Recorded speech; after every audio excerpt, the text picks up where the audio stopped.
on Chapter 3, Lesson 5. Please turn to page 215 in your textbook. So, we're dividing multi-digit numbers. And again, when we talk about this, we're going to talk about steps. Step 1 will always be to estimate. It's so important to estimate, people. Please listen to me. Step 2 is compute. And then step 3, which is almost more important than step 1 and 2 combined, because it's to compare. If you do not compare your estimate with your answer, then what's the point of doing an estimate? Please make sure you make a comparison to see if your answer makes sense. All right, let's look at some vocabulary. All right, when one number is divided by another, the result is called the quotient. The dividend is the number that is divided, and the divisor is the number used to divide. So now we're going to label our problem. This is the dividend. Why? Because we know it's in the den. This is the divisor. Kind of like a dinosaur. He's eating the number. And then this is the quotient, or the answer. Okay? Alright, so when you are at a rest, it takes about 60 seconds for a single blood cell to travel around your body and back to your heart. In 120 seconds, about how many times does a single blood cell travel? So in this particular problem, we have 120 seconds. We know that it takes 60, so approximately 2. Approximately 2. Okay, Camilla's target heart rate is 200 beats per minute. Estimate the number of times her heart will beat in 1 second if her heart is working at this same rate. So we know that it's approximately, and we're going to estimate, so we know we're working with 60, so we're going to cut this to 180. So then it's 180 divided by 60, and we get 3. Did you get 3? It's about 3 beats. Okay, let's go on to the lesson. So, look, in their statement, we're going to divide multi-digit numbers, but the first thing they said is use an estimation. So again, 9 goes into 351 how many times? Well, let's say 9 goes into 360, because we know it goes into 36. 4, add your 0. So that's approximately 40. Now, when we do our math, it's very, very important. The first number is your numerator. The second number is your denominator.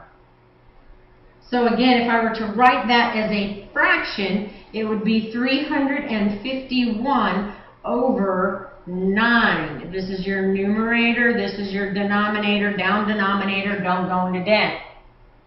So when we do the math of the problem, 9 goes into 35 3 times, that's to 27. Subtract, that's an 8, bring down the 1. 9 goes into 81 9 times, so your answer is 39. We guessed 40. What a great guess. Let's look at number 2. So we want to know how many times 31 goes into 878. So we're going to rewrite this problem as 930. Cross that out. 3 goes into 90 30 times. So our answer is around 30. And they're using a remainder. We are not going to use a remainder. This is not middle school math, so we will not, I repeat, use a remainder. In this case, we have 31 going into 87 2 times, it's a 62, subtract, that's 25, carry the 8.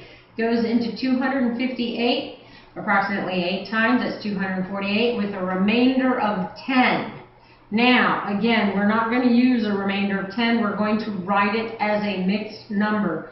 That would be 28 and 10 over 31, or 10 31st. So again, please do not use a remainder in these problems. If it does not come to a full answer, you will put it as a fractional answer or a mixed number. Get it, got it, go. See you soon. Pause the video.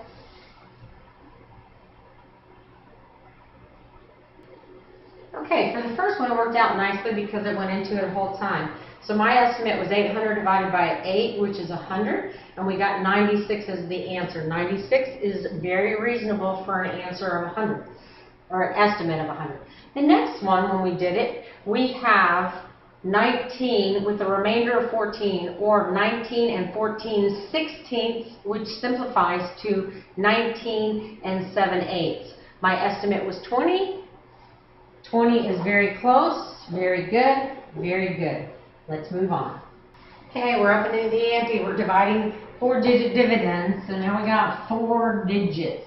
We have to be even more careful when paying attention to our numbers.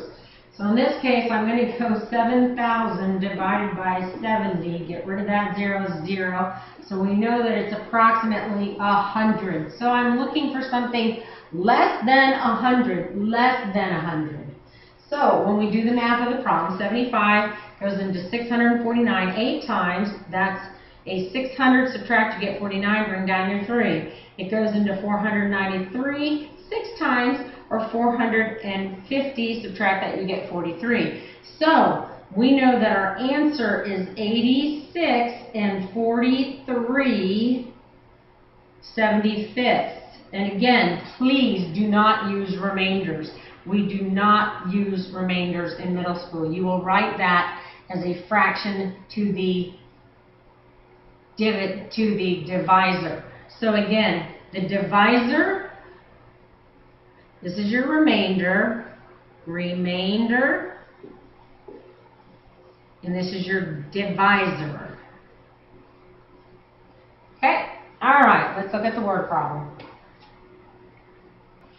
The average human has 1,460 dreams a year. Wow, that's pretty incredible. What is the average number of dreams a person has each night? Well, we need to know that we have 365 days a year, and we got to figure out approximately how many times that goes into it. So I'm going to go 400 for that, just because that's easier for me. I'm going to go 1,200 for that, so that's approximately 3. Now notice they got 4. Is 3 and 4 pretty much the same thing? Of course it is. So we're pretty good with our guess of either 3 or 4.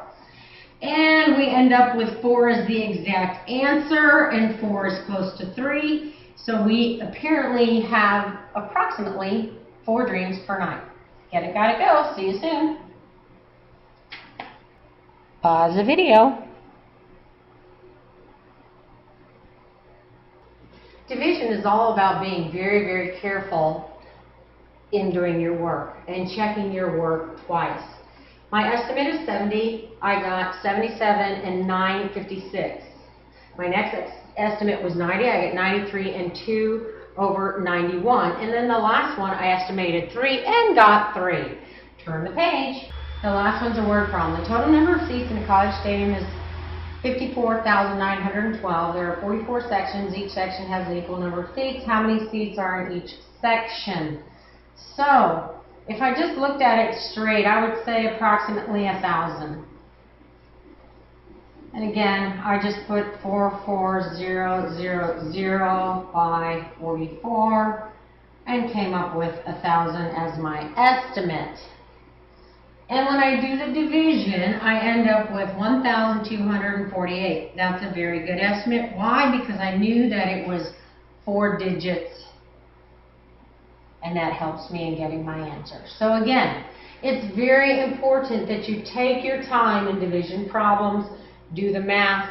We are not doing remainders. We're going to leave the remainder as a fractional part of the divisor. So when you look in the back to check your answers, the answer R will be the numerator of your denominator. See you soon. Okay, so number 1, we have a whole answer of 92. My guess was 90. 92 is very good. My guess for the next one was 50, and we got 56 and 4/11. Again, great estimate. Next one, I had an estimate of 400. We got 411 and 3/19. And number 4, I guessed 100. knowing that was high. I got 94 and 33/37. So again, that was great. The next one, number 5, let's talk about number 5. It says he will make equal payments. That means that if you get a remainder, you messed up. There should not, oh look, did you see how that separated? That was kind of funny. So anyway, let's put that little guy back. Okay, so in this case, wow, that's just not even working. Let's put this back down, see if we can get rid of that. There you go. So we know that the estimate is 400 and we got 430, no remainder. We can't get a remainder if it has equal payments. So that's a really big clue to help you. So again, how is estimation helpful? It gives you the number of digits in your whole number component of your answer. Division is very hard, I know that. The only way to become proficient at division is to do division. So this week we will be doing a lot of division. See you soon.